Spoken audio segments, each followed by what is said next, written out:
Let us go. Hello, everybody. It is Felix, and I'm here back with some Chrono Ark, and hopefully today we'll be able to get to Asar and kick his ass. Hopefully, I'm not entirely sure. I'm terrified, but we'll figure something out. Yeah.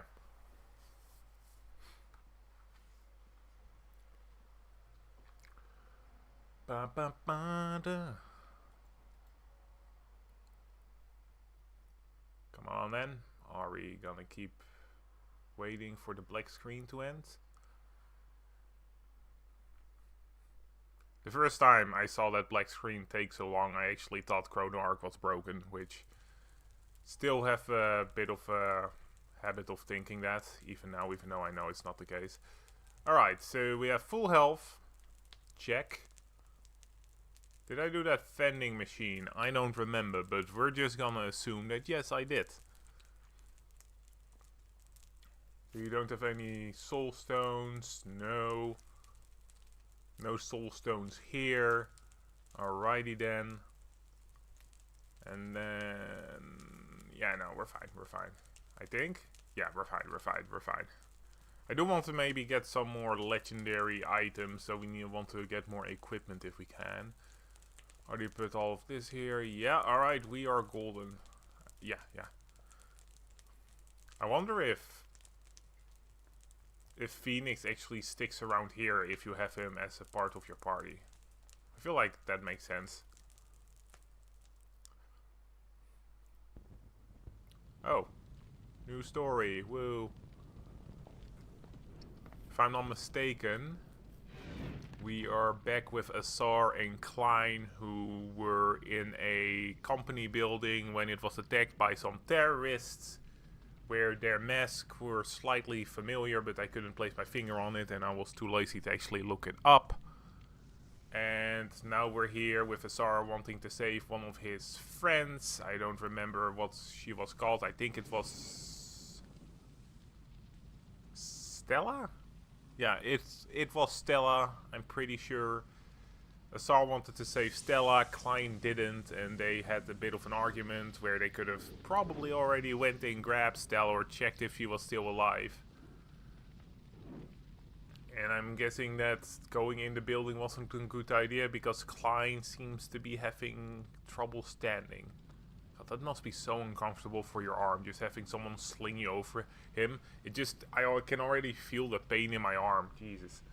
Damn it, the smoke. I can't see anything. Stella, are you okay? You're still alive, aren't you?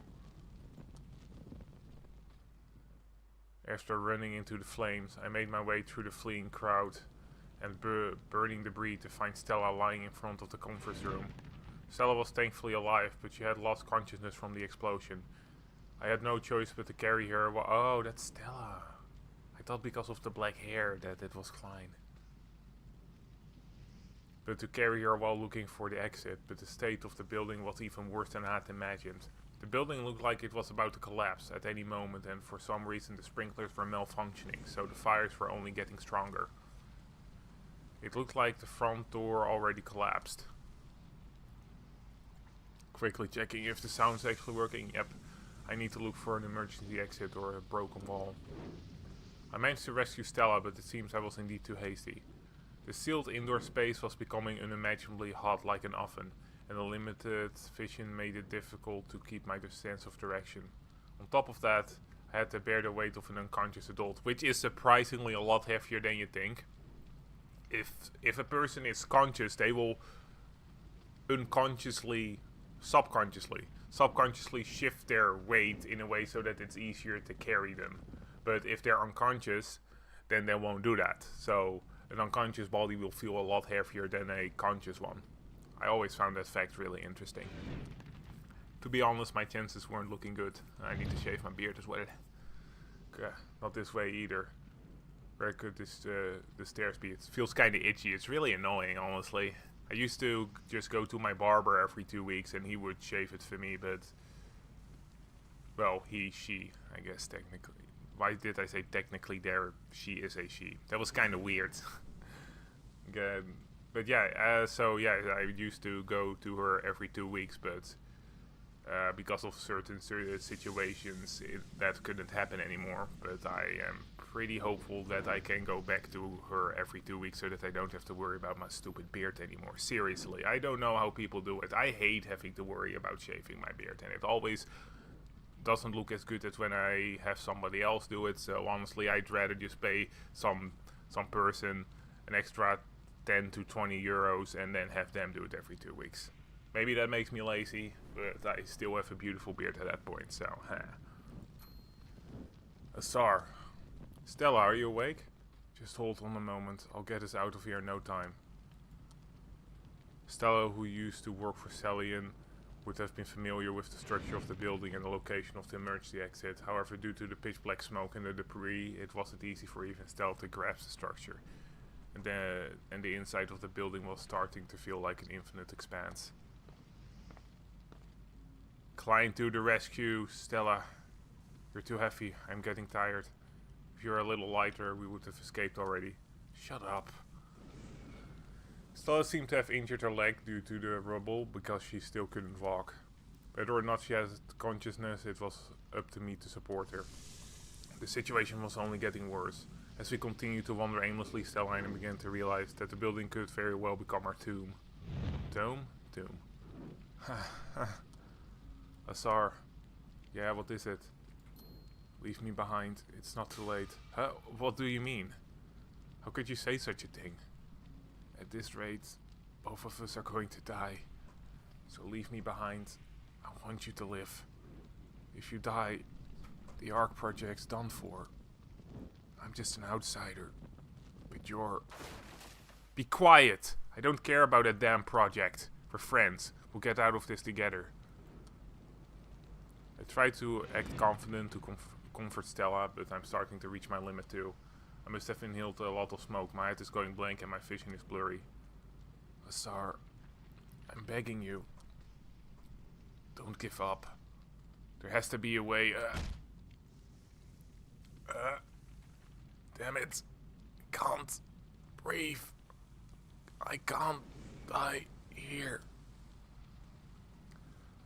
Coherent thinking became impossible with oxygen no longer reaching my brain. I'd already reached my limit a while ago. My body would no longer listen to me, and the only thing I could do was struggle to not lose consciousness. Should I have listened to Klein instead?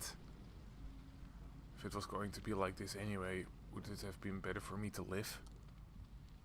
No, I have no regrets. Even if I were to rewind time, I would have made the same choice. Even if I were Mr. Klein instead of Stella, even if it were a different friend, I would have done the same. It's better to die trying to save a friend than to abandon them without even trying. Even so, I'm still not prepared to die. I don't think anybody is.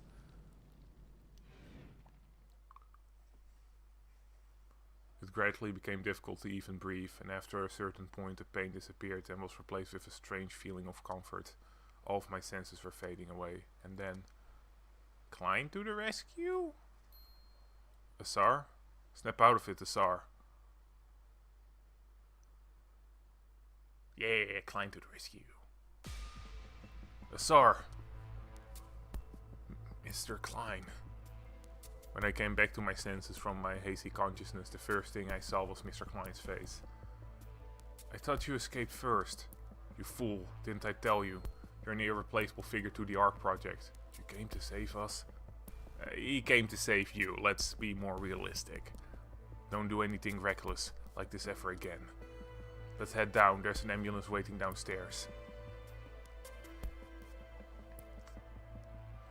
On this day, Stella and I were able to survive thanks to Mr. Klein's helping hand.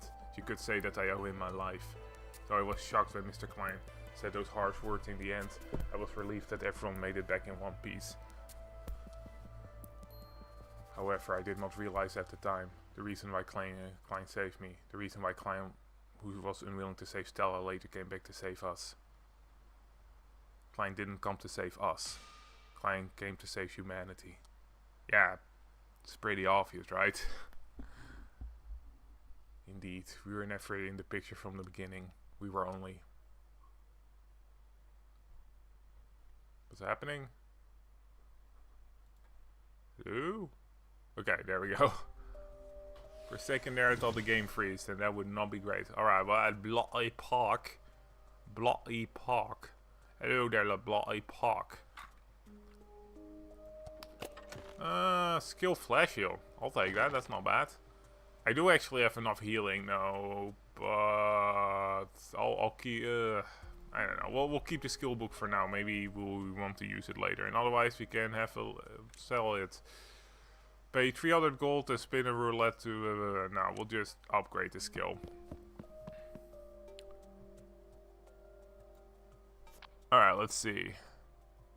Celestial Wing. If we can get that to always show up first, that would be amazing. Come on. Cost is reduced by 1. Move this skill to the top of the deck when battle starts. Hell yeah. Hell yeah. You see this? You see this? That's actually, I'm clearly gonna pick this upgrade, but this is actually not a bad one for any other skill. This one. Alright. There we go. Hell yeah. Hell yeah. That could be a good skill for... That could be a good upgrade for a skill that we would use a lot. Alright then. Let's do this. Let's do this. I don't know why I'm talking like this. Alright, let's go with double tap for now. Let's see. How do we want to play this? Okay, these guys won't attack for at least 3 turns, so we can do at least 3 attacks before anything. Could do Celestial Wing immediately. We don't need Healing Coil. Okay, this is a Swift, so there's not really a point not to do this immediately. There we go. Then, I don't think we need Healing Coil at the moment, because, well, we don't really need the healing, so...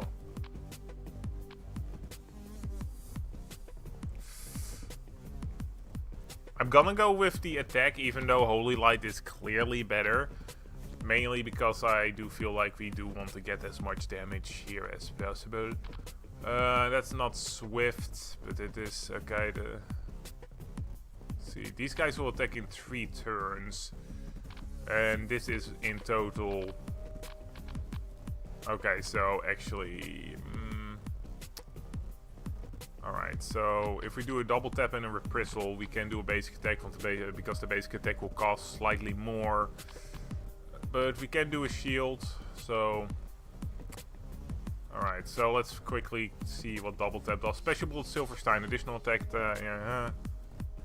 double tap. Okay. So what we'll do is a reprisal is actually not that good, so right now at least, not at the moment. So we could just do a double tap and then a basic attack, and yeah, okay. Do a basic attack. Then we'll do this, and hopefully the Mark of Silverstein will finish her off, or just do something entirely different. Alright. Alright, Stigma. I wonder if that... We can use Reprisal to change it later. Alright. Give me them tactics, draw. Go for a double tap, just because I want to get more damage in, and a charge attack, because I'm just wanting them damage right now. Okay, Broken Bones. Well, we are basically done here. Alright, bring it on. Prophecy costs 2 less. Okay, that's actually really good for us, so let's do that, because now it's basically cost 0, which is great. Also, it's Swift, so, you know, don't mind if I do. Yeah, okay, I think Leon and Mama Mori could actually be pretty decent together. Alright, so now we have these guys. Whenever you play a skill from hand, shoot the enemy with Mark of Silverstein. Heal all characters except yourself and the target for 4. Okay, that's not bad. We could actually... Well, all characters, so this might actually not work because 2 of the characters are already... Alright, we might want some healing if we could, but yeah, Shining Pillar could be worth it. Our healing ain't gonna be that great though, but Ricochet or Riposte. I keep calling it Ricochet for whatever reason. Reprisal. Okay, we could do a Reprisal, do a little bit of damage, then a double tap. Alright, charge attack, yeah. Repose again.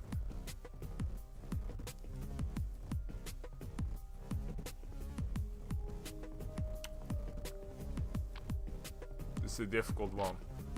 Alright, so we do want to do Reprisal, then we can get rid of either this Broken Bone or the Stigma.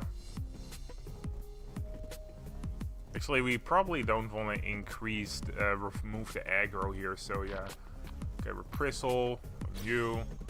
Then we have a charge attack that didn't lower, which kind of sucks, but right, where is that?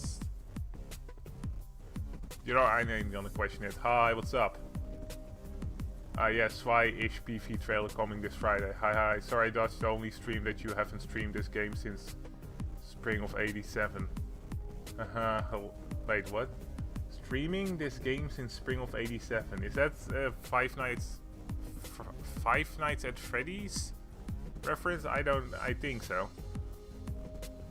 But yeah, don't worry about it, man. Don't worry about it. Sounds a bit callous, but I'll stream regardless of anybody is watching me, so don't feel the need to come if you don't feel like it and all. I've actually I just enjoy doing this because it gives me something to do, I guess. But yeah, I'm just in Bloody Park right now. I'm trying to figure out what the best way of dealing with this is. I want to kill at least one of these clown ladies if I can. I don't think I would be able to do a charge because we just do not have enough mana for that. I could do a Repose. That's probably actually my best bet. Yeah. Oh man, I could almost kill that clown. Maybe. Alright, so I think what I'll do is a Repose. There we go. Boom. Not ideal for me. You'll attack next turn, so that kind of sucks for me. Fuck. I think it was holiday that day, so I played as the jubilant old man doing nothing at all. What kind of holiday was it? For me, wait, is it? Hold up a second. No, okay, no. For a second there, I thought there was also a holiday for me around that time, but no, that's in a week or two or so for me. So yeah, what kind of holiday was it?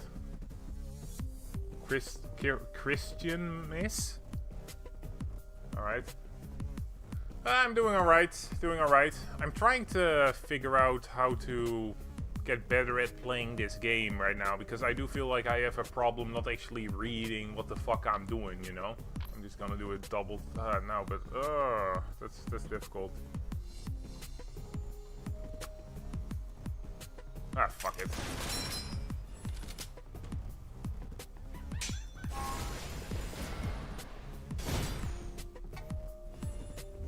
If a right, it right. I don't know what that means, but alright. I just have a problem when I'm too focused on one thing. I just forget everything about the other thing. I've had that in a lot of fights where I'll read through something, I'll actually remember it, but then the moment I'm focusing on something else, it just immediately disappears from any of my everything, basically.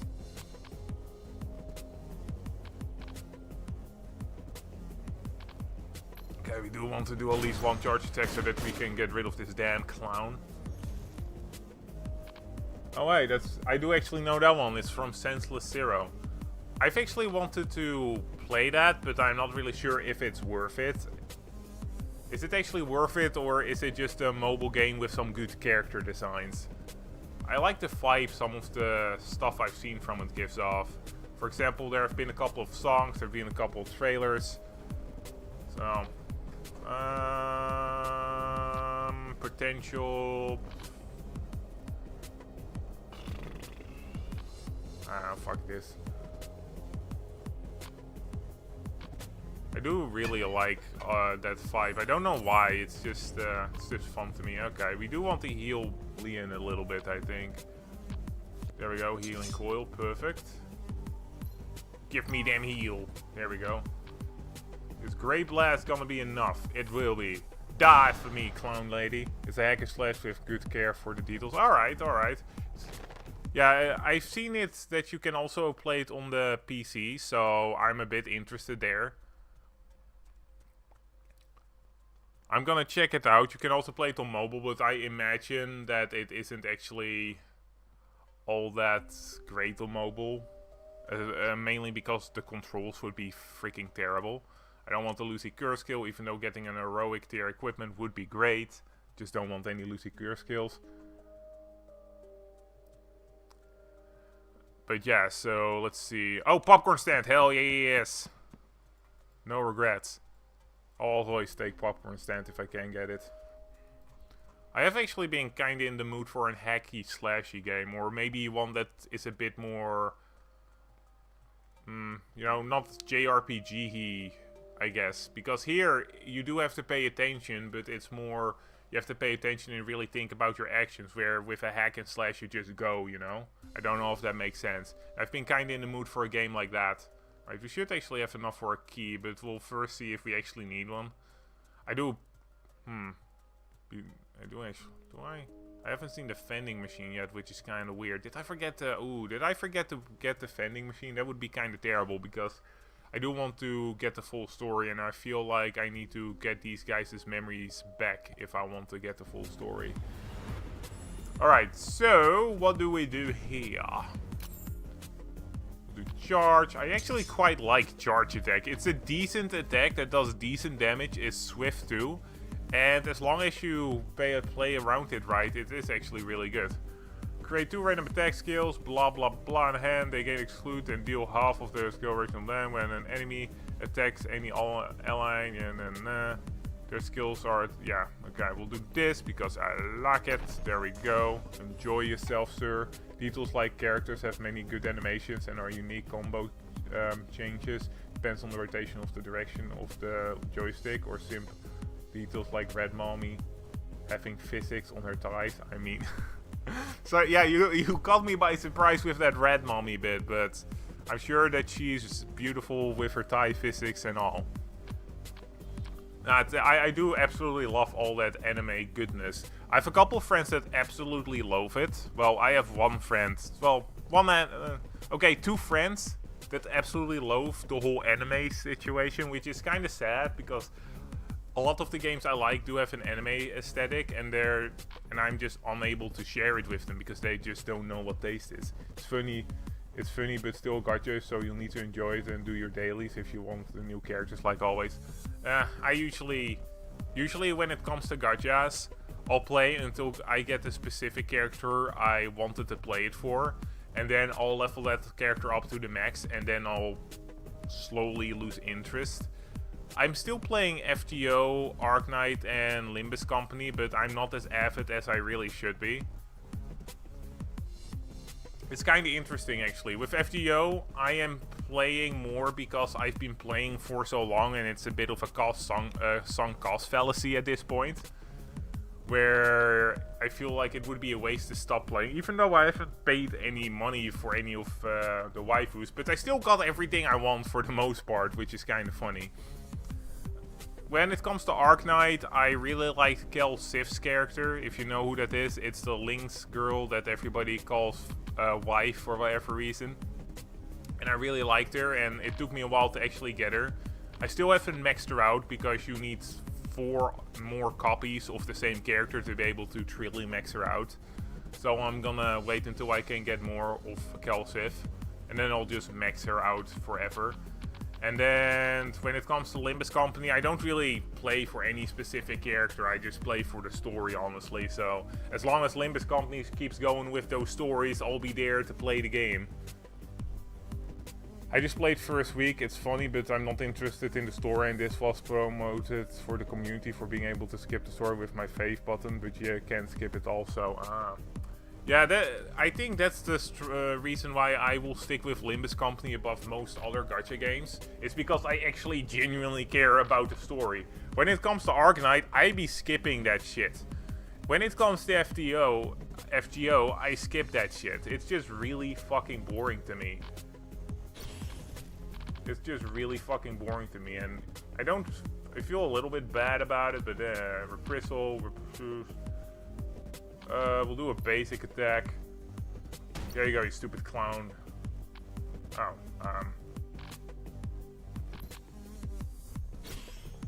alright, there we go. Y'all just attack me, please, so that I can do these attacks. Attack me again, please. Yeah, there we go. All of them are on the attack docket. Nice. Skip things because still a Hoyo first game. Oh, it's another Hoyo first game, huh? Wait, why do you skip things because it's a Hoyo first game? I've heard that Genshin Impact story is alright. To be fair, I haven't really paid much attention to it, so... Nice though, nice. Alright, no, okay, that's a bit scary. Alright, we will switch you out. Sorry, Mr. Healing Coil. Alright, we do have a combo attack. We can't use that charge attack, that kinda sucks, but that's life. To be fair, I haven't really played any Holo First games. Well, technically I played a bit of Genshin Impact because one of my friends actually was really addicted to it for a while and told me, oh my god, you have to play this, man, it's fucking amazing. It's basically like Breath of the Wild but with anime waifus, right? And so I decided to play it, but in the end, I got sick of Paimon saying her name in third person. Oh yeah, Paimon this, Paimon that. It got to the point where my friend was watching me play, and he started to genuinely get worried about how I kept reacting to Paimon every time she said her name. I remember at one point saying, oh, does Paimon do that? How about I feed Paimon to the dragon? And it just went worse from there. It was honestly pretty embarrassing how pissed off I actually got. The skill gains 1 crit chance if the user already cast the skill this turn. I didn't cast the skill this turn though, but we'll kill this clown thing. Holy lot, let's go.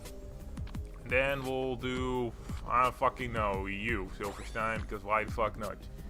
Honkai Impact has skip button, like Limbus, you can skip cinematics and all. Yeah, I don't really want to skip cinematics with Limbus though, that shit is amazing. It's kind of weird to say, but with Limbus, I think the genuine weakness of that game is its combat, but mainly its human combat, even though I think its combat is actually pretty good. As in, well, to be fair, when it comes to Project Moon games, their combat is good, but it can be overwhelming. It's probably the best way to say that. So while I love their combat, I do think it's probably the biggest weakness they have at the moment. Ooh, we got 2 double taps. Don't mind if I double tap that. I don't know if the... Oh, well, that just happened. I'm not gonna complain about the crit, don't get me wrong. But I didn't expect it. Then we got a heal. To be fair, some people will maybe not agree. I just personally think that it is true that Project Moon games can have overly complicated combat systems that can be a bit overwhelming at times. To be fair, I barely read the stuff, so maybe that's why. Alright, got some money. We do have a reason to grab a key. That's good. Oh, we have a reason to grab 2 keys if we can.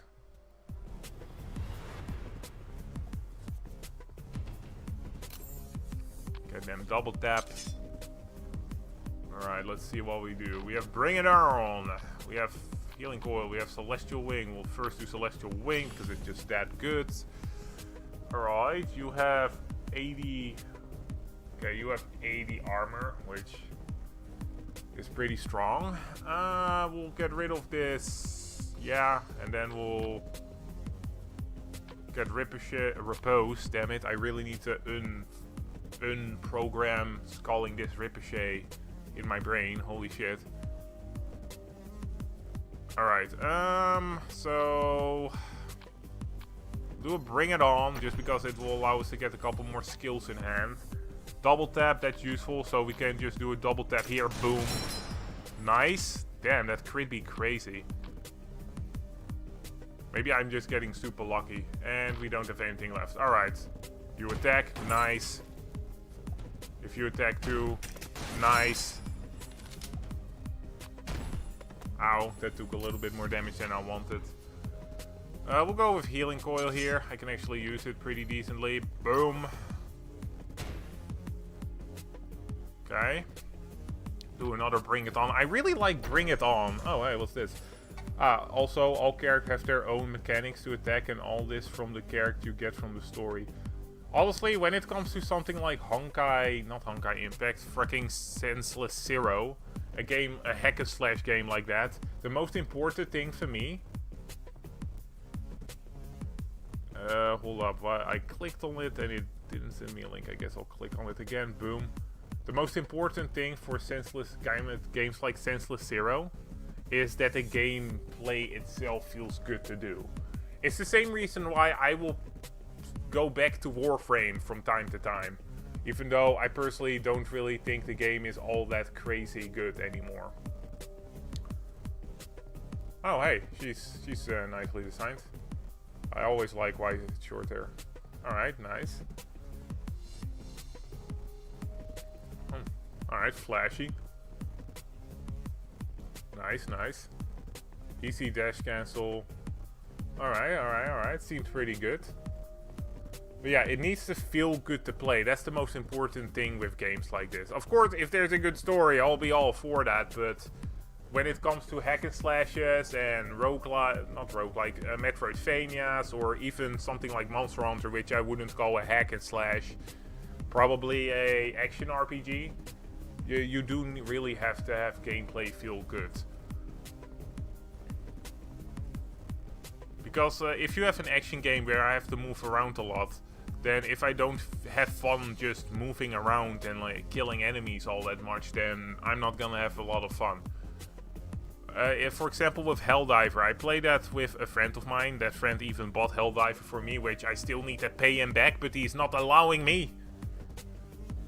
But yeah, so Helldiver, I thought the game was alright for the most part. I liked the lore in it as well, and I enjoyed playing it with my friend, but the problem was that overall I just didn't like moving around. It just felt so restrictive to me, and I kept just thinking, oh wow, I would rather just be playing Warframe, if that makes sense. No, we're not gonna do enough damage to you. We'll do this. Then we'll do another one of these. If we're lucky, the horsey will die. Come on, attack me, you bastard. Horsey, kill the horsey. Kill the horsey. If it was for the story or because I was tired from work, but when I tried reading it, I went sleepy without even playing the actual game. Well, I'm not really sure what the story is. It seems alright from what I'm seeing, but that's it. I'm assuming it's just a bit of a generic anime story. Repose. Again, I don't think we're gonna have enough damage for you, so I'm just gonna do this. Boom. And then we will... I guess you're the most dangerous. So oh, fuck. I forgot. You know what? It's fine. It's fine. I fucked up because that will only do 1 damage now. But we froze him, so that's good. I guess we can do grape shots. We'll just focus on getting this hedgehog down. Draw a skill. This turn restore 1 mana whenever you draw a skill from the deck. Cannot. Okay, well, whatever. Alright, boom. Okay. Alright, well, grape shot on you. Boom. Killed you. We'll do a holy light, just restoring some of our mana, and then the possibilities. Rampage, draw 2 skills and cast them immediately. Choose exclude. Sure, I don't mind seeing what the rampage does. Probably a charge attack is your best one here. Do a double tap just to do damage, and then if we're lucky, we'll be able to do a charge attack. Yes, alright. You die for me, son. Pumpkinhead. Yeah, when it comes to gacha games, I think the only game that I actually pay attention to the story is 100% Limbus Company. Don't get me wrong, FGO has its moments when it comes to its story, and I honestly genuinely think that Ark Knight's story can be pretty good, even though it's a bit of a bloated is a nice way to say it. Arknight story is bloated. And I don't even know what the hell was going on with Azur Lane for the little while I played that. But it's an old school hack and slash game. You can go monkey and smash all buttons till the enemy die or try combo. Well, is it only that you can go monkey and press all those buttons and that's all of it? Or is there, oh yeah, you can go monkey and press buttons and you'll do decently, but if you really want to get good at the game and the higher level content, you do actually need to figure out what you're about to do. Because if it's just, oh yeah, I can just press a bunch of buttons and not really pay attention, then it could be fun to relax, but I do want some more out of my hack and slashing. Use one key and chance playing curse kill. Yeah, whatever. I don't have a key, so. Damn. I'm gonna go for equipment over this thing, by the way, because while a relic would be nice, I prefer to have equipment. Also, I am pretty sure I forgot to do the vending machine, apparently, which really sucks. That really sucks. I really just want to be able to do that vending machine so that I can get the full story, but apparently that's just not happening. Woo. Oh, there's the vending machine. Oh, thank fuck. I really thought that I hadn't. Whew.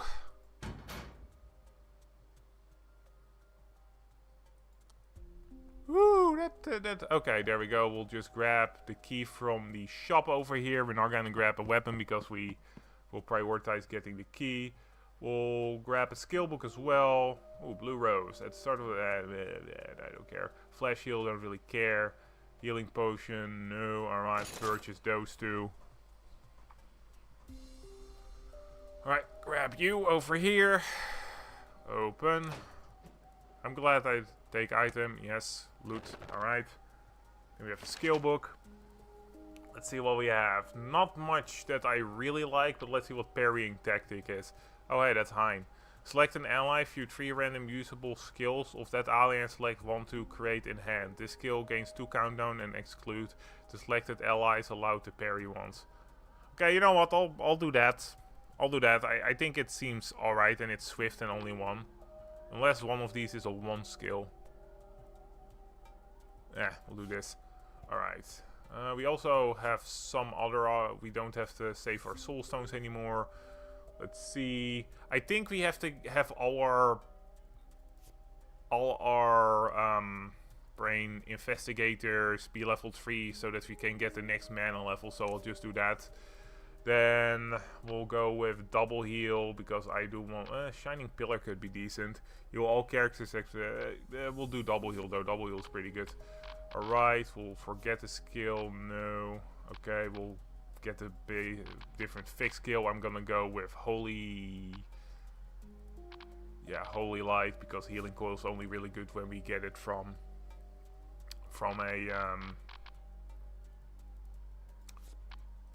a brain. Work with me. From a prophecy.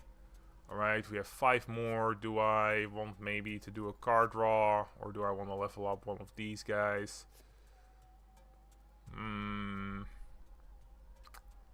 Don't really have much draw power, I'll be honest, so we might want to get... Well, actually, Leon makes it so that we have decent draw power. Okay, I do want to get rid of this basic attack if I can, so we do want to level you up, Silverstein. Okay, freeze bomb, not bad. I wouldn't mind another freeze bomb. When targeted, the enemy takes 21 damage and gain... Okay, so when targeted, the enemy takes 21 damage and gains a fate -5 and receive damage. Re-add Bear Trap. Okay, you know what, I'll take Bear Trap. I actually quite like Bear Trap. Alright, and there we go. We got rid of the old attack. I don't think we have anything else to do, so we'll just do this fight now. Maybe if I hope we'll get a key. Shit. I'm sorry for keeping you waiting. Yeah, this is my least favorite boss in this situation. Let's hope that we don't all immediately die. We definitely want to get some healing on here. Yay, all on death's door. How fun.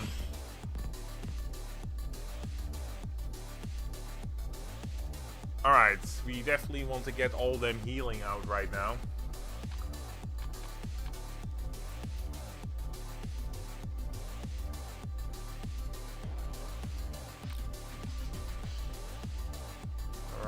Alright, chain heal the selected target by 14. Okay.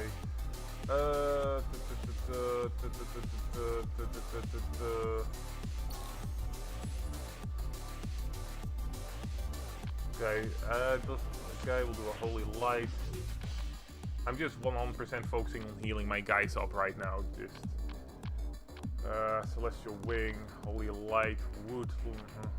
Okay, so I'll do a healing coil on you because you definitely need it. Then a celestial wing. Boom. And then I don't actually want to switch any of these out. And let's just do a barrier just to be sure. Alright, let's do this. Alright, double tap. Okay, healing, nice. That's actually super useful for us right now. Super useful. Alright, let's see. Definitely want to do a holy light here to just get some healing up. Don't have enough for the charge attack. Okay, so let's do this fairy tactic just to see what this is. Let's go with you. We'll pick cast Grape Shot. And then see what Grape Shot does. It's okay. And then you can parry technically, alright.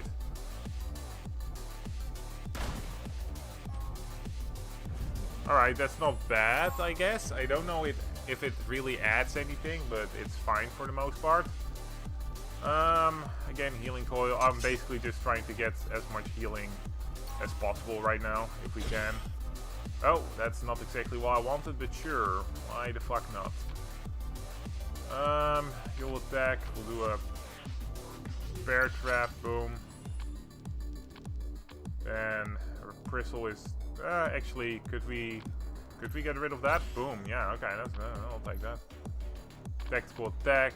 The next healing skill cast this turn costs 1 less. That's not really useful for us then. Does do a little bit of damage, so... Could also freeze this guy, but we're basically full healed at this point, so that's not really necessary. Let's do Bring It On. There we go. And then we have a quick fire. Whenever you play a skill from hand, shoot the enemy. Okay, we don't want to use that one just yet. I don't know, we'll put that on the heal. I don't fucking know. Alright, there we go.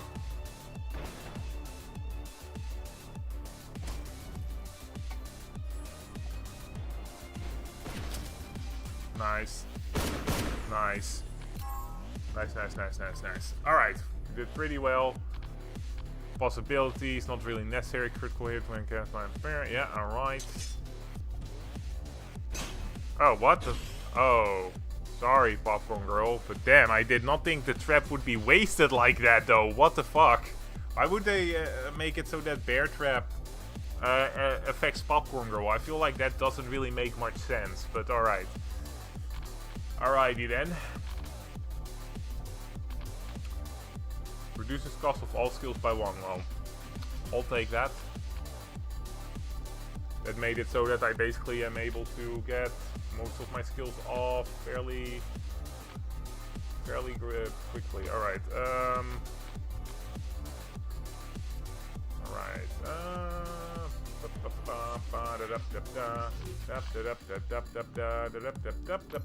we'll just attack you. Bring it on. And then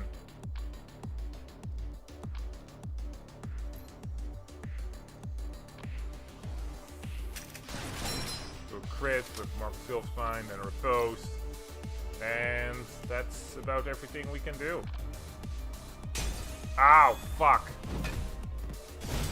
Okay, at least we're doing decent damage here and we're almost done. Please also mark him. No? Alright, well, we should be able to kill that. There we go. That's what I was waiting for. Alright, if we can kill this guy right now, and we can with this over here, then we are golden. Except if you... Okay, good. Whew. For a second there, I thought he was actually gonna do something. Alright, how much? You have minus 15 armor actually, so... I thought you completed the main story a week ago, by the way. No, because I only play for about 2-ish hours, sometimes slightly longer, but mostly 2-ish hours, I'm not able to finish a run in one stream, unfortunately. And I wasn't gonna play for 5 hours when I had other shit to do. I tried also, one of the reasons I stream for only 2 hours is usually because after the 3 hour mark I start to get a bit tired from talking too much, so it's usually just better if I stop after 2 so that I don't get to that point. Yeah, no, we can... Okay, okay, we should be able to kill you with double taps, so just do a quick heal. And then a ba-boom, and you're dead, son.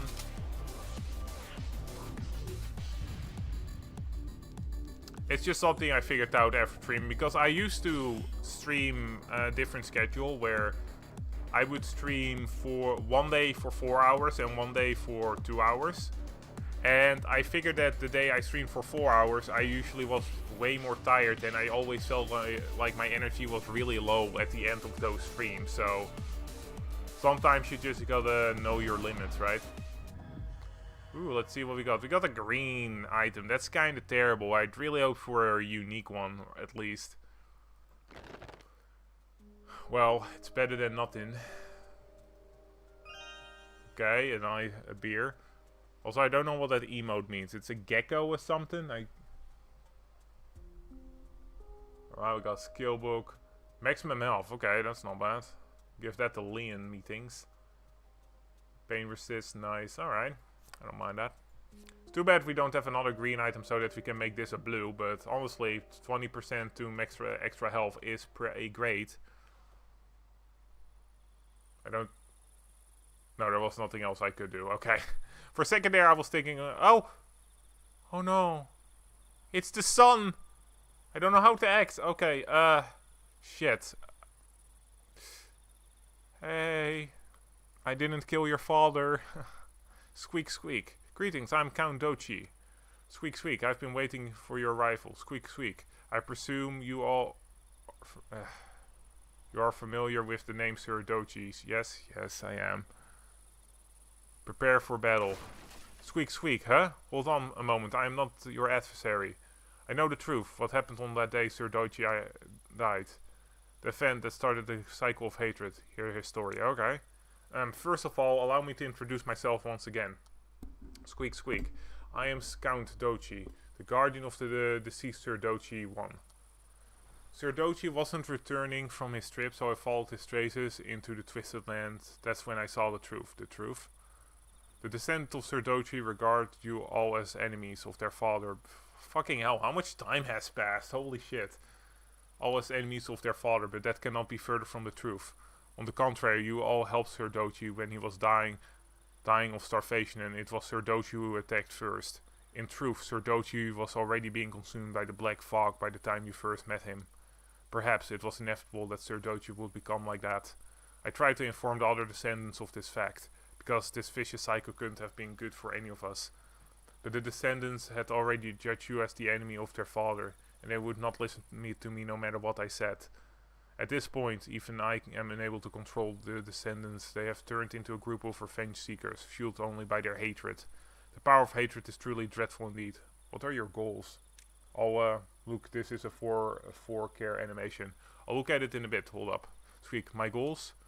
Pray allow me to reiterate that the Sir Dochi line is already out of my grasp, so there's nothing I can do to reverse this situation. However, know that there is someone who knows the truth of what happened between you and Sir Dochi. That's actually helpful, that actually makes me feel better. And that as the guardian of Sir Dochi, I feel deeply remorsed about the turn of event. That's why I ask, is there any way we can be assistance to you? I know I cannot make up for the berserked descendants, but I wish to help you in any way I can. I want you to go to the giant tree in the Crimson Wilderness. The Crimson Wilderness? To think that you know about that place. I see, you're no ordinary bunch indeed. There is no way to access it through conventional methods. However, according to my family records, there is a certain producer. Product. I don't know. You can follow to enter. Procedure. Squeak, do you wish to know how to enter? I already know. Oh, you are incredible indeed. I expected no less from you. But in that case, you can simply go to the Crimson Wilderness. No? Is there an easier method? An easier method to reach the giant tree in the Crimson Wilderness? Well, actually, I once accidentally stumbled upon the wilderness while I was digging a tunnel. What, that's it? You're asking me to dig a tunnel? This method is much more convenient for sure. However, I will have to ask for compensation. Is that okay with you? Squeak, squeak. There's no way I can dig a tunnel of your size on my own. The only way would be to pay the other hedgehogs to do it. Such are the circumstances. Can you speak to me again once you reach the decision? Well, if I can just go easily to the Crimson Wilderness, then definitely.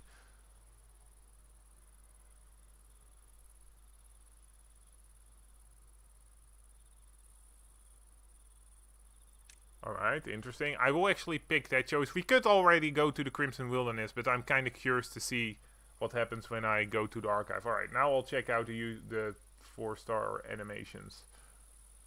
Alright.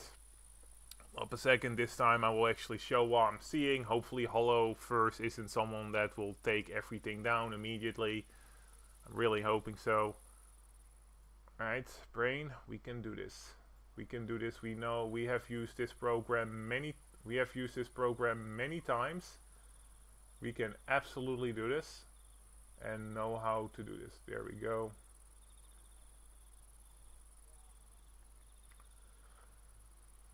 Alright, then we'll do this. Should be fine, haha, yes, alright.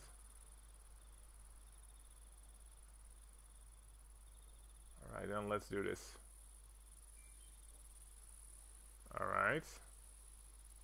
So this is the 4-star, huh? She has a club and a turtle thing? Is that a turtle? No, that's a helmet. Heavy parry.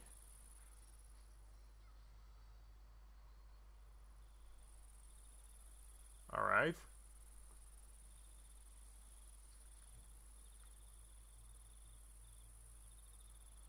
Wait, so assist attack. Alright, interesting. I'm not gonna go through all of this, but again, seems interesting enough. It seems more competent than I expected from a mobile game version of this, at least. Which it doesn't sound like a compliment, but I mean it as one, so hopefully you see it as one as well. Yes, looks good. Go. It's kind of funny. My Twitch always tells me I have an unstable connection, even though YouTube always says that I have a really good one. So I wonder if Twitch just sucks or if it's something to do with that. Alright, let's see. We'll do this, boom, and we have everything set up again. Alright, first things first, let's actually see what we can do here. I'm actually really glad that we got those credits. Would have kind of sucked if we didn't. Oh, we can actually recruit someone. Yay. Alright, let's see who we have.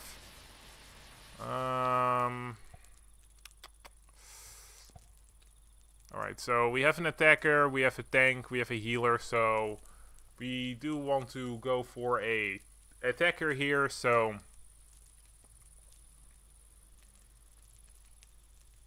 I guess Trisha would be fine. I'm not really sure if she will fit all that well, but fuck it, I haven't used her in a while, and look, my friendship level with her isn't that high. Oh, with most of these it isn't that high. Huh. Alright, well, we'll just go with Trisha, I haven't used her in a while. Boom. Alright, then we'll go to the blacksmith. Blue, reforge. Armeto, and Suggest critical. Oh, damn. Really wish I had both of these. Alright. Okay, close. Then we will get the legendary. Really wish I had more equipment. Reforge. There we go. What's this? Dark Priest Close. Healing power plus 20. Evade 5. Allow single target healing skills to be cast on enemy. Upon casting, deal damage equal to... Okay, well, I guess this is for you. Alright. Not the best legendary I've ever seen, but it's fine. I usually prefer legendaries that focus more on attack damage, but can't get everything in life. Use campfire. Is there anything we need a campfire for? I don't think so. We do have tokens of friendship, so don't know what Leon likes. Don't know. Oh, okay, don't even know what Trish likes. Alright, well, we'll just try something out. We have vodka. I don't think that's anything that that I still need to get gifts for, like. Mystery novel? Maybe. Fuck it. Here, Leon. Take this mystery novel. Let's see if you actually like this. A gift? You didn't need to go out of your way like this. Still, thank you. Damn, she didn't like it. Dang it. Alright. Whenever Trish plays 5 skills from hand, next skill played costs 0. Stacks carry over between battles. Alright. Let's see, what do we have here? I don't really remember what her whole deal is. I think she has one way to build her where she takes advantage of people with negative status effects or negative status ailments on them, and one where she just attacks constantly.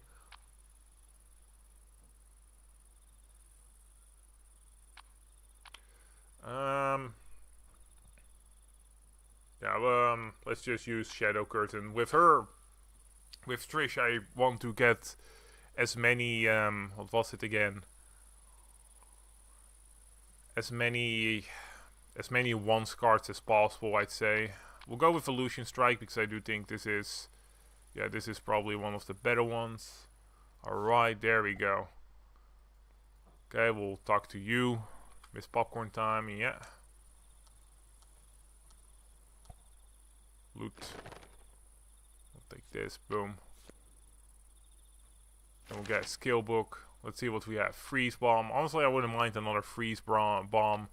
Preparation. Healing Gauge Protection. Whenever an enemy targets an ally, attack before the enemy and deal 12 damage to them. Remove 1 stack. I'm sure. Oh, well, I think that's decent. Alright. Anything else we need to do before we go do something with the Hedgehog? I wonder if we go to the archives this way, if this is a one-time deal, or if we'll just be able to go to the archives without having to do all that fighting. But will we get the rewards? That's a question. Well, we'll check it out. Alright, let's see what we have to do. You wish for me to dig a tunnel leading to the giant tree in the Crimson Wilderness? Squeak, the Crimson Wilderness is full of bloodthirsty individuals, but defeating them may grant you special rewards. Since the tunnel is a detour, it will be safe and convenient, but you will not be able to gain any reward. Do you still wish to go? No. Alright. Alright, then we'll leave it at that, because I would rather get all those rewards if I can, let's be honest. Otherwise, I'm gonna have a tough time with Azar. He's gonna kick my ass otherwise. I don't think we'll actually be able to get that extra bit of mana, because from what I remember, we're not gonna get any mana from the wilderness, which kinda sucks, but heyo, it is what it is. Alright, let's see, is there any ability that we actually want to get fixed? I'm not really a fan of this tactical parry tactics, I think. If you 3 random usable skills of that ally and select one to create in hand, that skill gains countdown 2 and exclude the selected ally is allowed to parry once. It's honestly decent though.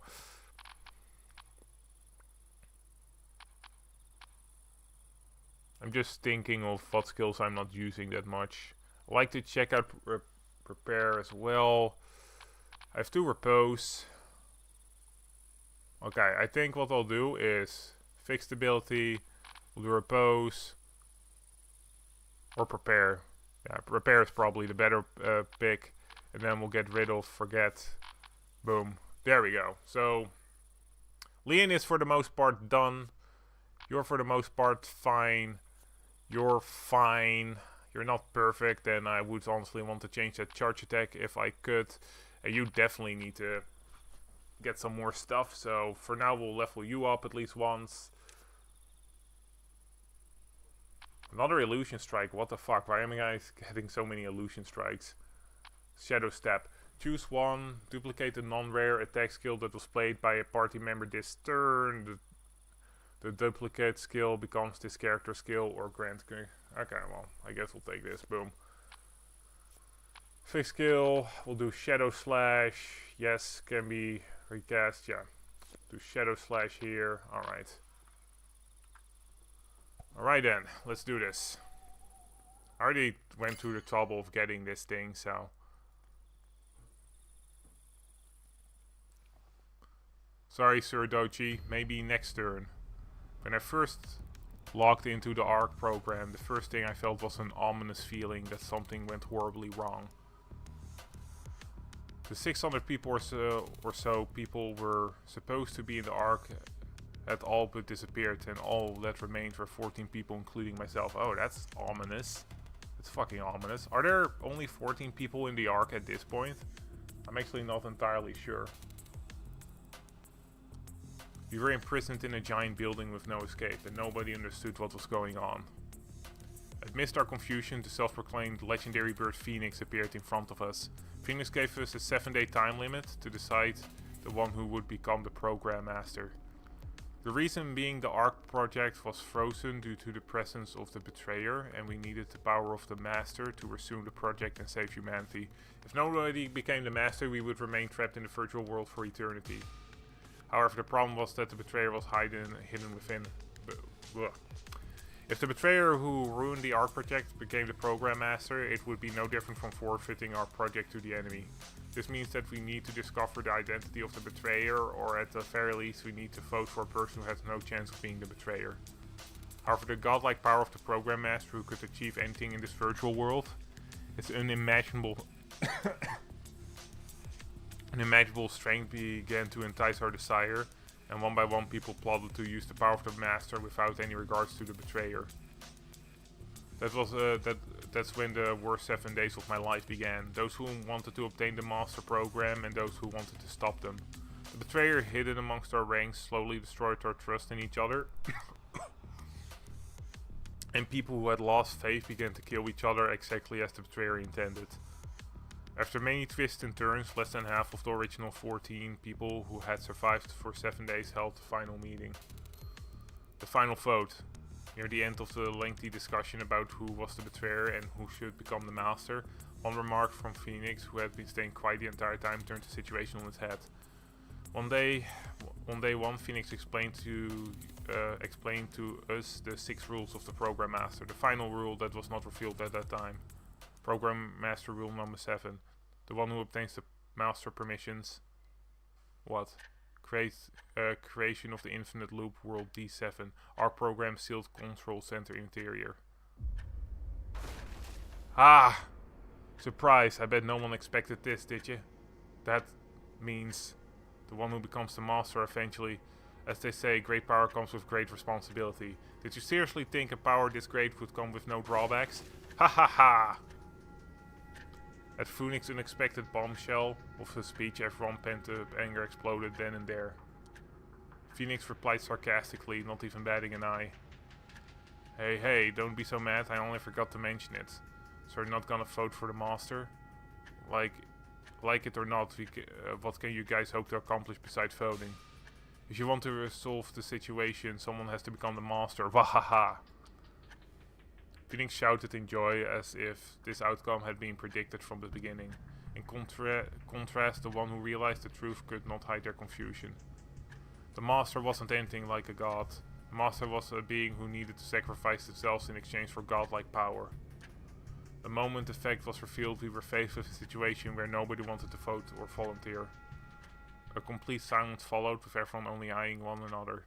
Only the sound of the clock tower's second hand turned echo throughout the vast space. The situation will not solve itself. If nobody steps up, nothing will end and nothing will begin. Someone has to be the one to turn the clock. After one last look at everyone's face, I cautiously opened my mouth. I'll do it. Oh, Asar. Everyone vote for me. I'll become the master and save the Ark project. I'll fix the broken mess of a world. For all my friends, no, for everyone in the Ark project. If someone needs to be sacrificed, then I'll do it. After hearing my proclamation, the people around me showed various reactions. Some asked me to reconsider, some expressed their gratitude, some didn't know how to respond. There were many different options, but my choice did not change. From the moment I made up my mind, I knew it was something I needed to do. Are you sure? There's no turning back from this, you know? Yeah, I made up my mind. I won't falter anymore.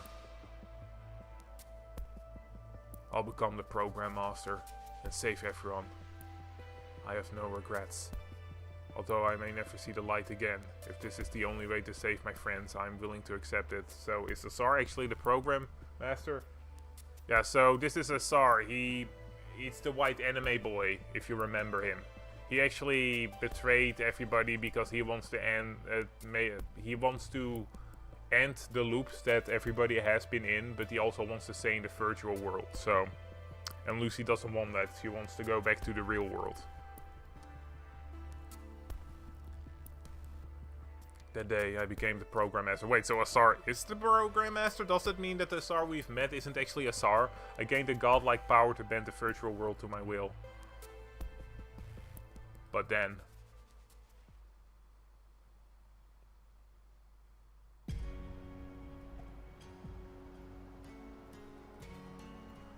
Alright, I will actually give that to you. Alright. Want to limit the normal basic attacks here because those kind of suck. Alright, we don't have much AoE, unfortunately. Which is a bit scary, but for now, let's just go with it. Alright. The bear trap over here. That's not great. Who has the most? Got Lucy. Price cut. Alright. You don't have any cards in hand right now, so that's good for us. Alright, we just want to do as much damage as humanly possible and kill everybody as quickly as possible, because this sniper be scary.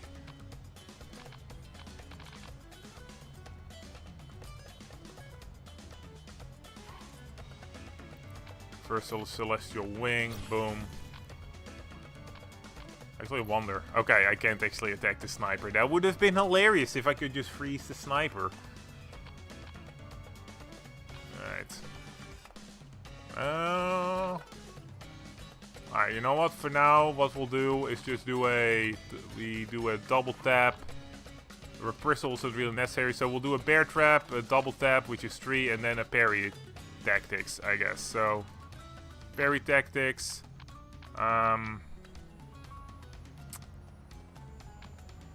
Boom. Snipe. We'll keep that snipe in here because it will allow us to crit next turn, which is good for us. Actually, this might. Must prioritize enemy that are not taunted. Yeah. The skill lands critical if used on an enemy with full health. This might actually kill this guy, so...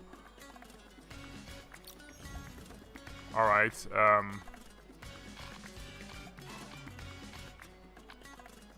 Ooh, well, Trish might fucking die, but that'd be life. Alright, well.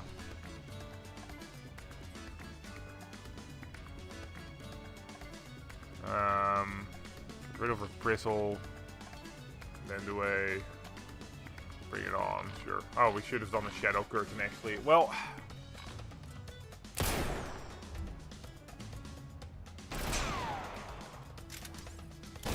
Alright, we killed one of them at least, so that's good.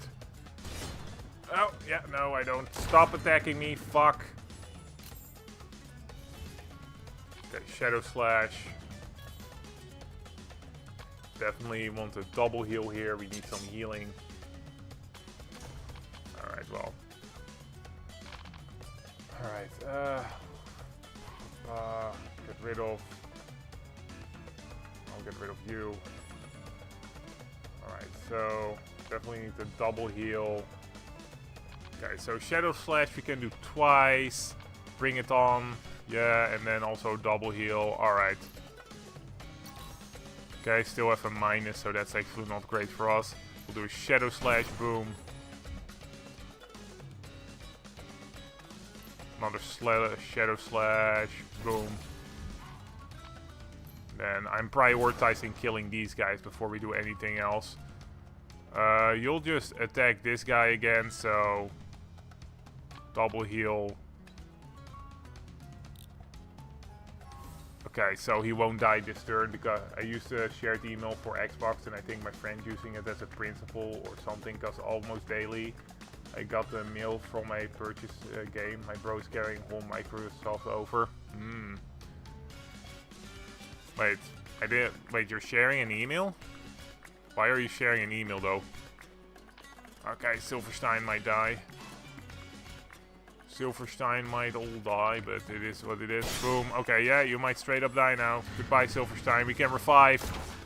Oh, you actually survived? I'll take that. Nah, fuck. Fuck you for killing my baby Silverstein. Well, luckily we have Trish at least, so... This is actually pretty bad. Silverstein is my main attacker, so...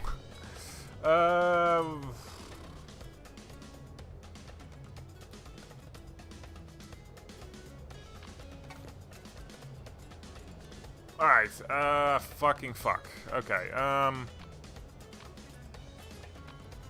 how do we want to do this? How do we want to do this? I'm not entirely sure. I don't really know.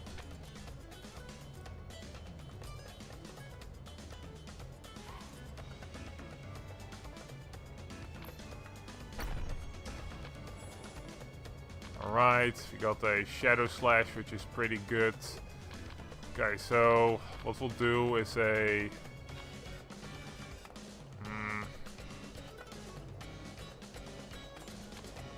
I don't know, fuck.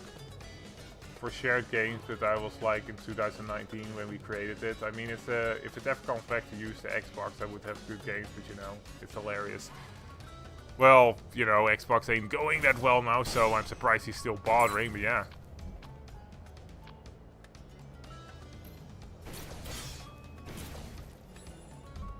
Alright. I don't like using this right now, but I don't think we have much of a choice. You're doing some damage. Stun resist. Alright, if Trish dies, we might be fucked, so we do want to be careful here. Healing coil, definitely. Okay, fucking fuck me. He has 35 health. Alright, fucking Trish, sorry Trish. Alright, do healing coil on you, boom, you have some health now. Okay, money is power. Does 18 damage, not bad actually, so. Shadow curtains, exclude the illusion strike. We need to do 35 damage right now. This will do 18. And then anything else that's okay, and we'll do an illusion strike after. Alright, that should kill this fucker. Okay, I love that animation. Alright, boom.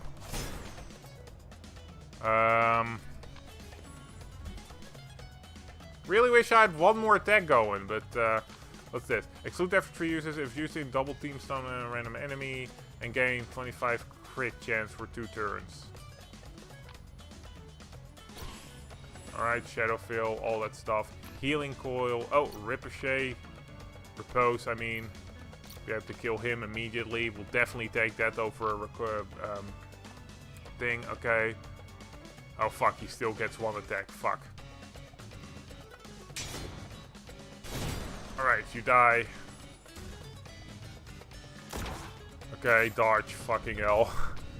Terrifying. Fucking terrifying right there. Do we have any attack stuff? No, but we do need more, so... Right, well, we don't have anything from you, so... Alright, so... First things first, we need to switch... What does this do? Oh, we can actually use US damage with this decent damage. So, get rid of you. Then we'll do... Duplicate a non-ref skill that was played by a party member this turn. The duplicated skill becomes the character skill or grant. Okay, we'll do this one. Okay, so what we'll do is do a healing coil. Well, no, we'll do that on you. Boom, 29 damage. No, oh fuck! I should have done the Shadow Slash first. Fuck me. I'm a fool. I'm a damn fool. I'm a damn fool. Oh, that's just healing. Damn, I fucked up pretty bad here. Alright, well. There's life for you. It's absolutely life for you. Well, we could use more damage, so there we go. Alright, you're gonna do some damage. Does some damage. And fuck, 2 people died. Fuck me. Fuck me in the Alps. Alright, well, life. We do want to prioritize doing damage here. Of course. Okay, Ricochet is the only real damage thing we have here. Plus you, so boom. Alright. And then let's just hope that that kills everybody. Alright, not the best for us, but it be what it be. Damn. Fuck, I don't remember. The Wasteland is a lot harder when you don't specifically have a crap ton of AoE stuff. Where's the campfire? I remember there being a campfire. Where is it? Oh, there. Luckily, we have the bread. There we go. Some scrolls as well. Might have sold my Midas scrolls there. Not great, but alright. Alright, let's do this. Seriously, having AoE is just so fucking useful in this situation. It's not even funny. Alright,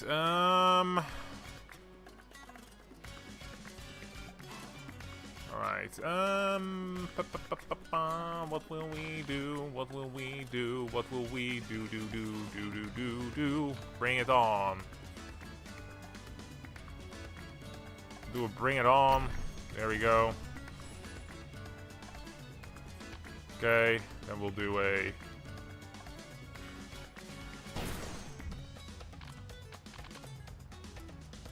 Let's see, we have 1 more left, so... Both will only do 8. Practical Tactics will not do any damage. Should have probably done that one first, but... I guess we'll just do a little bit more damage here on you. And hopefully you'll die next turn. Alright, that did a little bit more damage than I would have liked, but you'll... Okay, happens.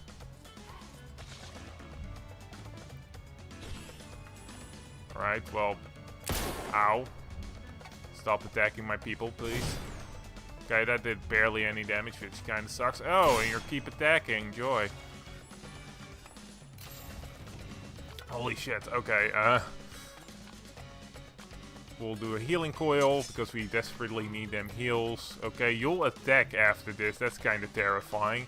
Anything we can do to prevent you from destroying me here? This is a Swift, so we'll definitely do you real quick. Do a healing coil. Then you'll attack, but we have a little bit more health there. Okay, fear, that's not ideal. Ow, please stop attacking me. My god. My god. Okay.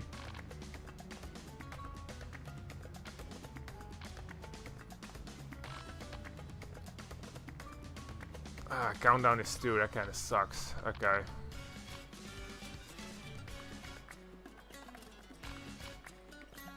Fuck it.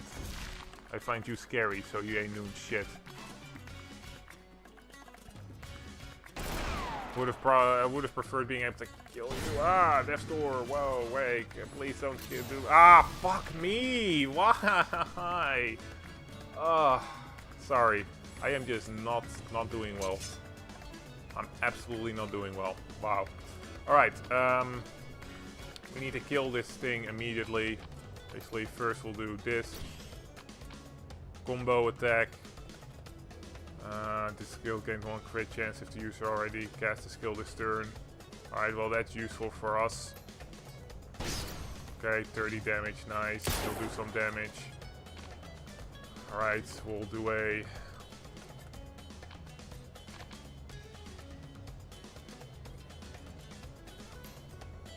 Oh, joy. Okay, we can only kill 1 of these, so...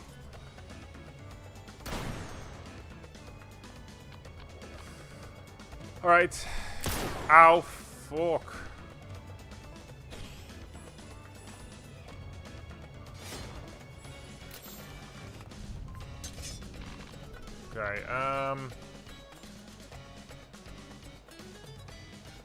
Okay, okay, I can deal with this. I totally can.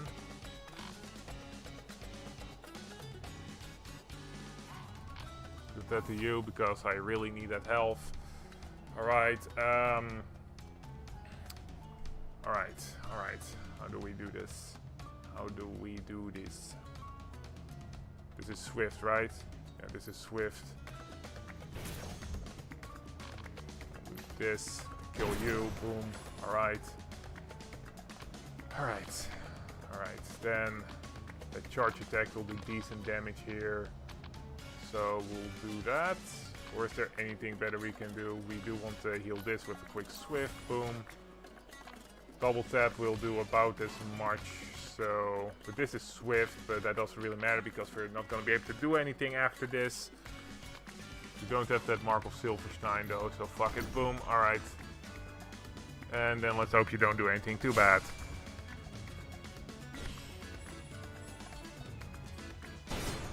Damn. Fuckers be scary. Alright. Deals 25 additional damage if an ally is debuffed. Sure. Well. We want to do as much damage as humanly possible, so I'll take that.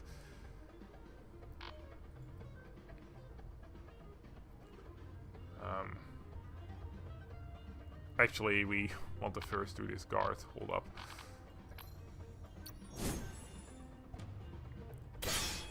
Yeah, alright, how about we stop attacking everybody? Yay. Alright,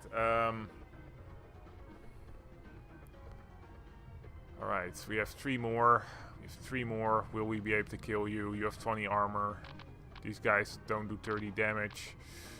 Won't be able to kill this one in one go. What does this do? Cannot use attack skill from hand. Okay. Alright, I think our best bet is this then.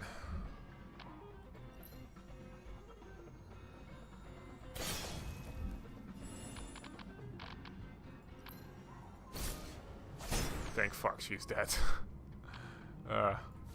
Oh no, she has 1 fucking life left. That's... I guess maybe she has an ability that she has to be the last character left or something. Alright, tactical stuff.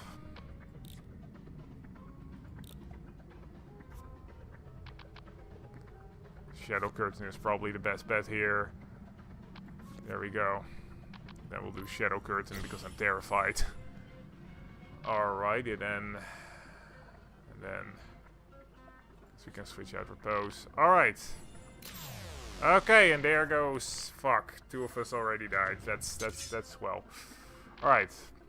I have to immediately kill you. Or can we actually kill you? If this character is hit by another... no, it doesn't have anything that it's supposed to survive, so...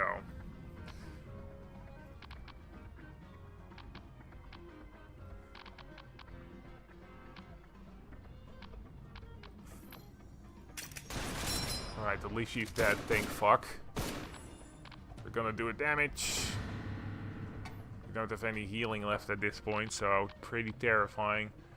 Alright, well, gonna have to do as much damage as humanly possible. You might die, except if we do this. No, this didn't stop that, so... oh wait, that was... okay, well never mind, I fucked up here. Alright, well, this is... we either survive or we die. Oh, yeah, okay, we died. Fuck me. Alright. Look what I got in suggestions. Alright, let's see what we get. If this... the fuck is this? Is this some sort of shitty Bob the Builder ripoff, or...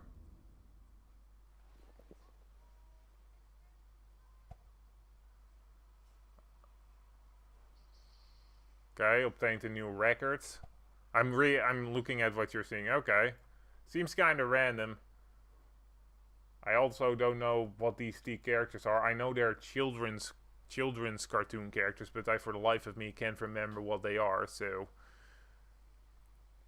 not nearly as funny for me as it is for people to actually know who the fuck these people are.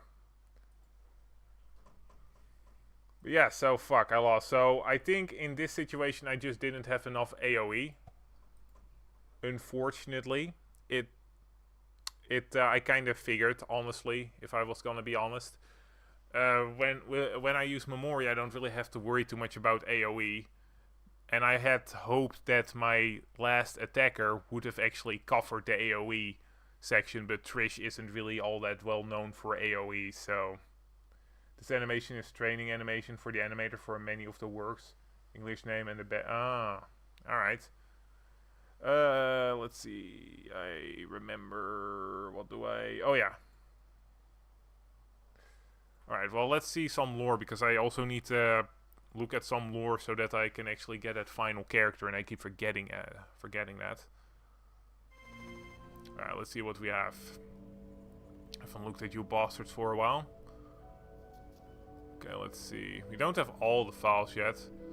Alright, let's go over here. Security team, work reports. Alright, let's see what we have here. Can I... Oh, view record, there we go. I forgot how to use this.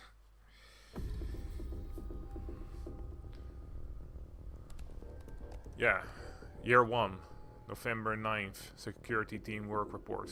Filed by security team leader Bebe. I mean, you'd worked, he got the job at the end. I didn't think it was bad animation, I just didn't really appreciate any of it because I did not know the cartoons that were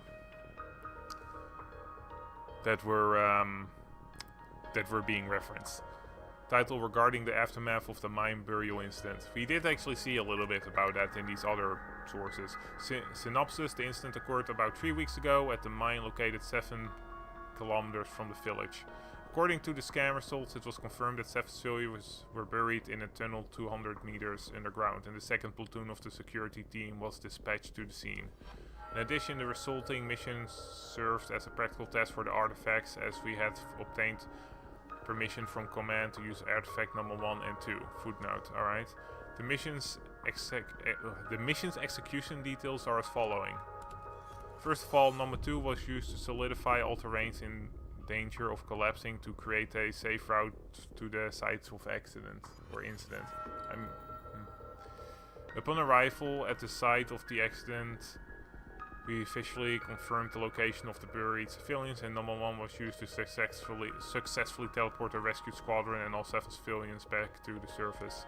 Except for a few people who expressed post-traumatic stress disorder, all civilians have safely returned to their daily lives and no abnormalities have been confirmed so far. Footnote: attached below is the instruction manual test for artifact number 1 and number 2. This is Leon.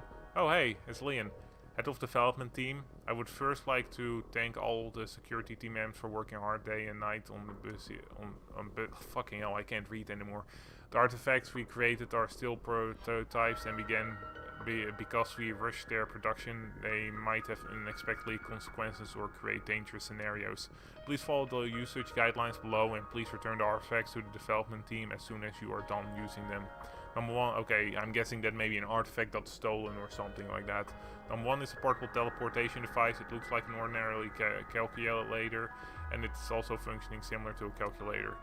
Enter the numbers to be used as the X, Y, and Z coordinates and press the equal button to teleport the user to those specific coordinates. It will teleport all objects in contact with the user, so make sure to avoid unnecessary contact. But aren't you always in contact with the ground, or is it only skin contact that works that way? So your boots and your skin would be teleported, but the ground under you doesn't. But how does that work if you have something in your pocket that isn't directly touching your skin? Does that mean that if you have, let's say, some money in your pocket and you use this teleporter, then it wouldn't teleport with you because it's not in direct skin contact? You can also return the original coordinates using the clear button. Please double check for any incorrect decimals place or wrong coordinates and use accurate coordinates only. Number 2 is a material solidifier. The area touched by the end of the stick can be hardened and fixed in place for a certain period of time. Hardened objects ignore the effect of gravity. You can even adjust the strength to a negative number to soften objects, so try utilizing this to clear a path. However, be careful not to set the strength too high, or else this could cause the air layer around the stick to harden. Also, the duration is not very long, so you must hurry. Follow up: although the first practical deployment of the artifact was a success, there were still a number of areas for improvement, such as the instability issues of number 2 and the safety issues of number 1. particular... Fucking hell. I'm not gonna read all this. It seems just like a freaking business report. Okay, so in addition, I would like to address the growing popularity of the anti-research forces that have recently begun to emerge on the civilian side. While it was necessarily choice for the rescue operation, we are concerned about the public opinion of displaying artifacts in front of the civilians. What's troubling is that the security team, who has the most contact with the civilians in their duties, is increasingly becoming the target of resentment. We have no problem with playing the villains, but as the situation becomes more extreme, that much pressure is placed on the security team. We would like to request for improvement in work conditions or additional supervision of civilians. Whoa. Dry throat. No, forget it. Okay, who is this? I haven't seen them yet. No, forget it. Those bastards wouldn't listen even if I wrote this the best we get is more criticism. Alright, don't know who this baby is. I stopped tapping on the keyboard and after a moment of contemplation I pressed the backspace key and erased the content of my protest. We in the security team are researchers, but we are also not researchers. The team Ironheart I lead was hired by the Ark project under the name of the security team. Alright, so this is Ironheart. They clearly segregated us from the original project personnel and do not truly consider us as one family. Despite that, whenever they're in hot water, we quickly become agents of the researchers and are used as scapegoats. We're the ones bearing the brunt of all the insults from the civilians and our crew facing a lot of emotional struggles because of that. The researchers treat us as civilians and the civilians treat us as researchers. It's a fake position where we don't fit in any one group. Now I feel bad for Ironheart. It's no wonder we're all stressed out. But there's nothing we can do. In order to protect my colleagues from the freezing world, I had no choice but to borrow someone else's power. For us folks who only know how to fight, we have no choice but to entrust ourselves to others who had the power to survive this great catastrophe. This report. I'll better rewrite it from scratch. Maybe I can at least negotiate for a raise. Is money actually necessary in this situation?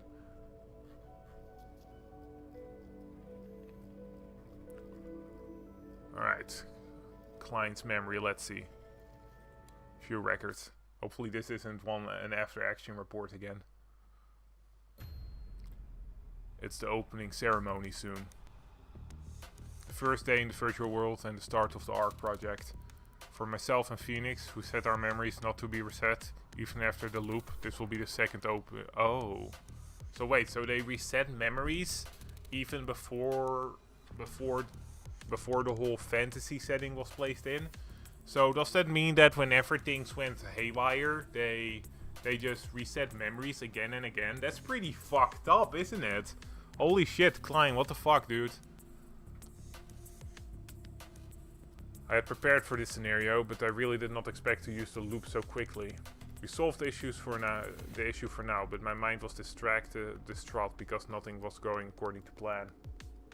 First, let's organize my thoughts. There's still some time left until the opening ceremony. I decided to download the data recorded in the archive during the last loop and summarize only the major events. There must be something that we missed.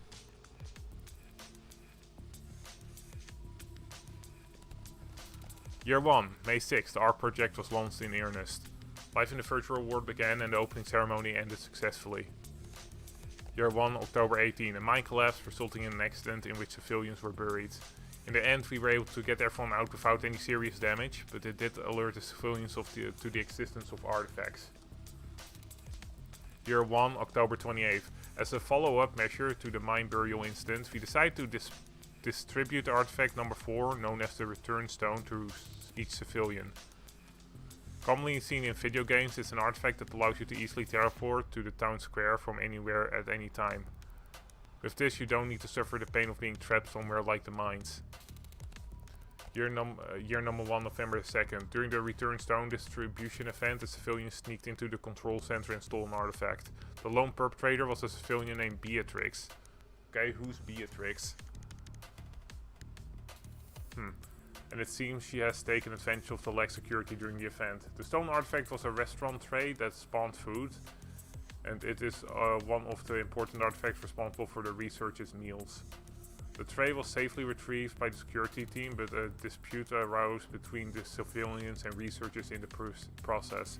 There was a clash between the security team distributing the return stones, and the civilians claimed they were inequalities in living standards.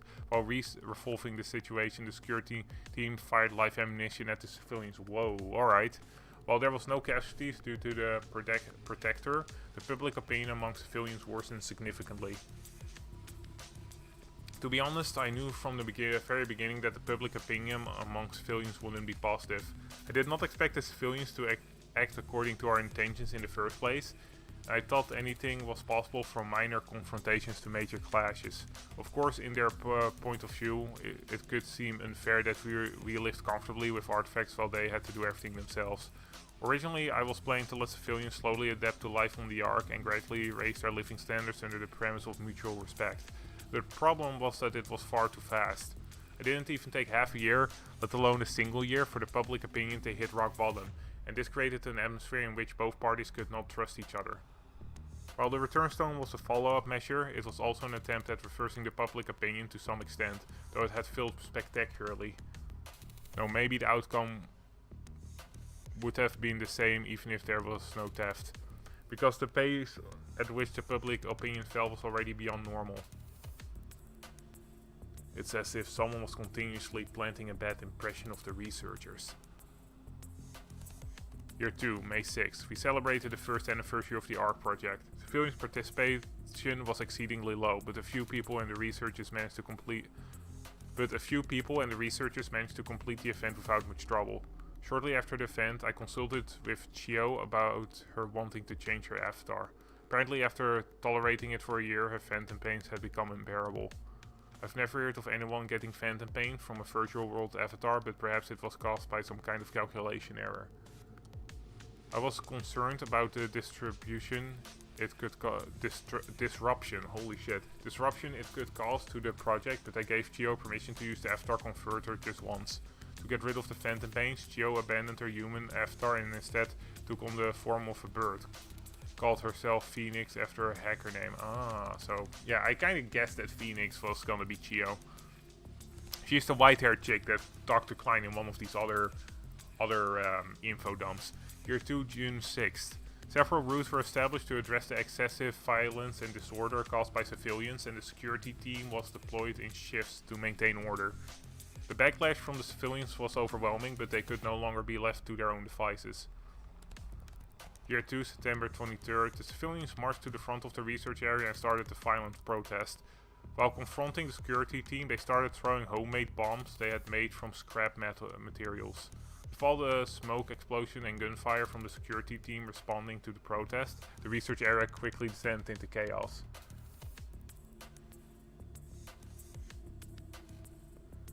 While the two forces were fighting frantically, they suddenly noticed painful screams and red blood coming from everywhere, and they stopped moving.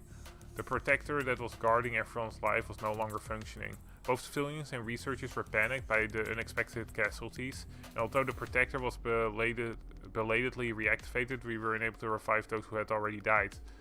The situation is then diffused as frightened civilians retreated. It's here. The return point in which life on the Ark, shakily as it was, began to decisively collapse. This was also the moment I was convinced there was a betrayer within the Ark project. The Protector. A system that keeps the avatar in the virtual world safe from physical dangers such as death and pain. Thanks to the Protector, the avatar in the virtual world cannot die, grow old, or fall sick. It can theoretically live indefinitely as long as the virtual world is maintained. The moment it is turned off, we can feel pain or die at any time, even in this virtual world. So it is one of the core systems that must be maintained at all time. Why even have the option of having your virtual world have people die in it? I feel like that's a bit of a terrible thing to do. But to think the Protector was conveniently disabled at just the right time when the civilians came to protest. This can only be attributed to someone's intervention. The question then is, who could it be? Year 2, September 27th. After the violent protest, interactions with the civilians was completely cut off. The civilians thought the researchers had deliberately disabled the Protector to kill them, and they seemed to have lost any desire to interact with the researchers. Likewise, the researchers were divided in two opinions: that it was the right to split up because the civilians attacked first, or that we should still try to interact with them until the end. The atmosphere was worsening here as well. In order to resolve the situation as quickly as possible, the development team worked on creating artifacts that could resurrect dead people. The resurrection artifacts may sound impressive at first glance, but in reality it is merely recycling the respawn function in the game system dummy data. Dying in the virtual world is only a temporary deactivation of the avatar, so it's entirely possible to revive people using their memory data. Even so, without the help of a SAR, an actual game engineer, it would have been difficult to even retrieve that dummy data. At a point, the causality occurrence could have resolved the situation with the loop, but I thought it would be more productive to use the respawn function instead of resetting everything. It was also a rare opportunity to collect data on reactions of a group in an emergency situation. But in retrospective, this turned out to be a serious mistake. If I had activated the loop right away, at least that wouldn't have happened. Year 2, September 30th. Full-fledged development of the resurrection artifact began. I wanted to start working on it more quickly, but due to the strong opposition of some researchers and the chaotic atmosphere, it took some time to sort everything out. The original plan was to inform civilians of the resurrection artifact, then restore relations by easing their excessive regulation and resolving complaints through in-depth mutual discussion. I thought if they realized that the dead people could be brought back to life, they'll calm down and listen to us at least a little bit more. But then something unexpected happened. After hearing reports that 2 members of the security team went missing while out on patrol, we tracked them down and learned the shocking truth: that the civilians had kidnapped them. Somehow they had unlocked the gate to the real world in the town square, and once the civilians noticed they were being watched, they sprang into action as if they wanted us to see. They opened the gate, and after dragging along one of the security members they caught, they pushed him out and banished him to the real world. Unlike the researchers, the civilians were afraid that death in the virtual world might have some effect on their bodies in the real world. That's why now that the protector had been reactivated, they've taken their revenge in the only way that can hurt the researchers. We immediately saw from the real world cameras that the security team member had woken up from cold sleep, and we watched as he begged for his life in this cold world as he slowly froze to death. Dang, that's fucked up. For us in the virtual world, there was nothing we could do but watch. The civilians who sent off one person gained the upper hand and began negotiating with the researchers, using the life of the remaining security team member as a hostage. Unless their demands were met, they were going to send the remaining person to the real world the same way. Regardless of the development of the resurrection artifact, the situation had already become irreversible. Oh, that was pretty fucked up. Holy shit. The last record of the previous loop was on year 2, September 30th. Immediately after this, I activated the loop without hesitation to prevent any more people from dying in the real world. People who die in the virtual world can be revived with the artifact or the loop, but there's nothing we can do for people who've gone out to the real world. The gate. Frankly, it makes no sense. There's no way the civilians could have opened the gate that locked with program code. In addition, the plan to kill the researcher using the gate is probably not a method the civilians would readily think of. Then this is also the betrayer. After the causality occurred in a violent protest, the atmosphere at the Ark was in a chaotic and disorderly state. Not to mention the civilians, the researchers came close to fighting multiple times because they had opposing opinions. Under these circumstances, it wouldn't have been difficult for the betrayer to communicate with the civilians without being seen by the others. No, maybe that's not necessarily the case. It might be rash to assume that the betrayer had to be among the researchers. Of course, it may seem like disabling the protector or unlocking the gate could only be done by a researcher, but it's also possible for a civilian to have tinkered with the system in the real world before entering the virtual world, or to have stolen and studied information on the researcher side. In any case, we need to find... Well, I'm going by. Yeah, see you later, man. In any case, we need to find the betrayer as soon as possible. We've bought a bit of time with the loop, but as long as the betrayer remains unchecked, the second loop will soon follow the same path as the first. Klein, are you there? What's wrong, Phoenix? There's still some time left until the opening ceremony. Klein, I'm asking just in case. The only people who retain memories after the loop are you and me. Just the two of us, right? Yes, but is there some kind of problem? Some people's memories. Memories? I don't know. Just come and see for yourself. It's total chaos right now, you know? An ominous feeling washed over me once again. This can't be. I even used my last resort to loop. I went this far and yet there's still some kind of problem remaining. So maybe some people will have their memories not erased? Lead me to them. I need to see for myself just what happened. Alright, well, I am gonna probably end it here. I normally go for 2 hours, but as you might have noticed, I kinda suck at reading right now, which is a bit of a sign that my brain isn't 100% in it anymore, so I'll probably call it a day. But thanks for watching, and hopefully I won't die in the next loop. And I'm actually able to get to the archives. Honestly, I'll just have to get